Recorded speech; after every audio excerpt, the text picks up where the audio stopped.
నమస్తే, welcome to gossips garage. నేను సునీల్. కేంద్ర మంత్రివర్గ విస్తరణ వేళయింది. ఏపీ నుంచి మరో ఇద్దరికి చోటు. ఒకటి జనసేనకు, మరొకటి టీడీపీ కంటూ ఓ టాక్ బయలుదేరింది. జనసేన నుంచి నాగబాబు ఫిక్స్.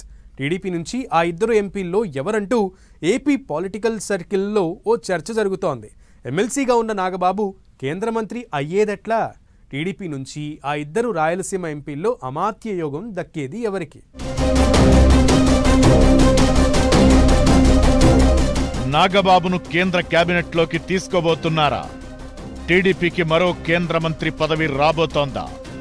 నాగబాబును కేంద్ర మంత్రిని చేసేందుకు రాజ్యసభకు పంపుతారా? రాయలసీమ టీడీపీ ఎంపీల్లో అమాత్య యోగం ఎవరికి? రాష్ట్ర మంత్రివర్గంలో ఖాళీగా ఉన్న బెర్త్ను బీజేపీకి ఇస్తారా? Mega brother Janasena MLC Nagababu అమాత్య యోగంపై పెద్ద ఎత్తున చర్చ జరుగుతోంది.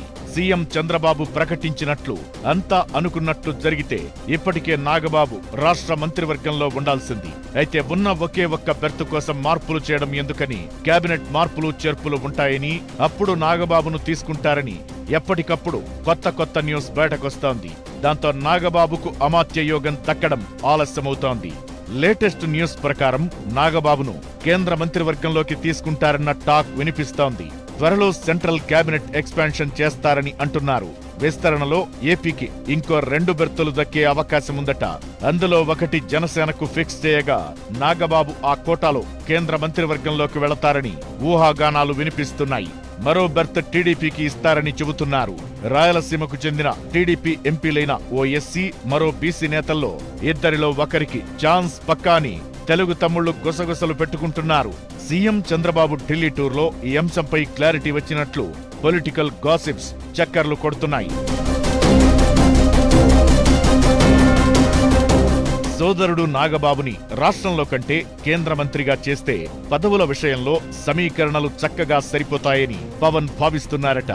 ఒకే కుటుంబం నుంచి ఇద్దరు రాష్ట్ర మంత్రివర్గంలో ఉన్నారన్న విమర్శలకు తావివ్వకుండా పవన్ ఈ ప్లాన్ చేస్తున్నట్లు ప్రచారం నడుస్తోంది. పార్లమెంట్లో జనసేనకు 2 సభ్యుల బలముంది. మచిలీపట్నం నుంచి బాలశౌరి, కాకినాడ నుంచి ఉదయ్ శ్రీనివాస్ ఎంపీగా ఉన్నారు. అయితే ఇప్పుడు నాగబాబు కేంద్ర మంత్రి కావాలంటే ఎమ్మెల్సీకి రాజీనామా చేసి రాజ్యసభకు వెళ్లడం తప్ప మరో మార్గం లేదు. అలా అయితే 2026 వరకు ఏపీలో రాజ్యసభ సీట్లు ఖాళీ అయ్యే అవకాశం లేదు. ఈలోపే నాగబాబును రాజ్యసభకు పంపాలంటే బీజేపీ పాలిత రాష్ట్రాల నుంచి అవకాశం కల్పించొచ్చు.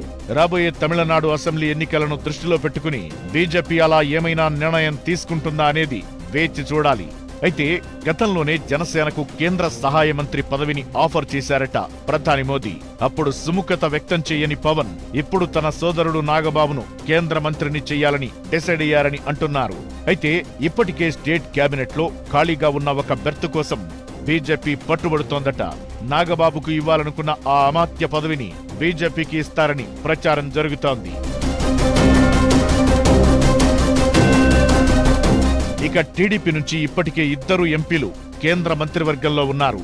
బీసీ కోటాలో కింజారపు రామ్మోహన్ నాయుడు, ఓసీ కోటాలో పెమ్మసాని చంద్రశేఖర్ కు సెంట్రల్ క్యాబినెట్ లో బెర్తులు కల్పించి సామాజిక న్యాయం పాటించారు. 3వ మంత్రి పదవి తీసుకుని రాయలసీమ నుంచి ప్రాతినిధ్యం కల్పిస్తే ప్రాంతీయ సమీకరణలు సరిపోతాయని భావిస్తున్నట్టుగా చెబుతున్నారు. ఇక ఈ పదవిని ఎస్సీ లేదా బీసీ సామాజిక వర్గానికి ఇవ్వాలని కూడా ఆలోచిస్తున్నారట. ఎస్సీ సామాజిక వర్గం నుంచి చిత్తూరు ఎంపీ దగ్గుమళ్ల ప్రసాదరావు, బీసీ కోటాలో హిందూపూర్ ఎంపీ పార్థసారథి పేర్లు పరిశీలనలో ఉన్నట్టు చెబుతున్నారు. అయితే కేంద్ర మంత్రివర్గంలో జనసేన ఉండాల్సిందేనని బీజేపీ పెద్దలు కోరుతున్నట్టు చెబుతున్నారు.